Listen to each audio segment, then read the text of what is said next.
हा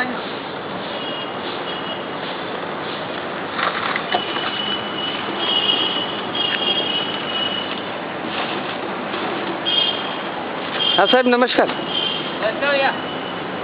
साहेब नमस्कार. साहेब साहेब एक मिनिट जरा मला तुमच्याशी बोलायचं होतं. हां बोला साहेब बोला. साहेब आपण ह्या गाडीचे चालक का? हो मी ह्या गाडीचा चालक. तर एस टी महामंडळाच्या परिस्थितीबाबत आपण काय सांगू शकतात? एस टी मी असं सांगू इच्छितो की गाड्या सगळ्याच व्यवस्थित सुस्थितीमध्ये आहेत.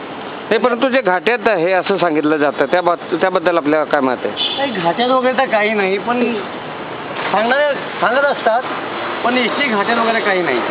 अच्छा, आणि त्यानंतर मला असं विचारायचं की आपली परिस्थिती काय म्हणते? आता तुम्हाला जो पगार मिळतो किंवा जे काही तुम्हाला सरकारकडून मिळते त्याबाबत आपलं काय मत आहे? हो पगारचं काय साहेब, पगार असला तरी चालेल नसला तरी चालेल, पण मला सेवा करणं आवडतं. नाही ते तर ठीक आहे, पण उदरनिर्वाह करता तर आवश्यक असतं ना त्या गोष्टी. हो, पण सेवाच्या मोबदल्यामध्ये त्यांनी दिलेला जो आशीर्वाद असतो, त्यांचा जो आशीर्वाद त्या माझ्या पाठीशी असतो, त्या आशीर्वादाने मला पगारामध्ये सगळं भागतं साहेब. आणि आपण प्रत्येक गावाला ज्या वेळेला मुक्कामाला जातात त्यावेळेला आपण तिथे कीर्तन वगैरेचा कार्यक्रमामध्ये सुद्धा भाग घेतात आणि कीर्तन करतात असं ऐकलंय आपल्याबद्दल. हो कीर्तन करतो साहेब मी. तर आम्हाला काही थोडंसं मार्गदर्शन कराल काय? हो सांगेल ना मी. कीर्तन करताना मी असं कीर्तन करताना मी असं सांगू इच्छितो की आपण जीवन जगतो हे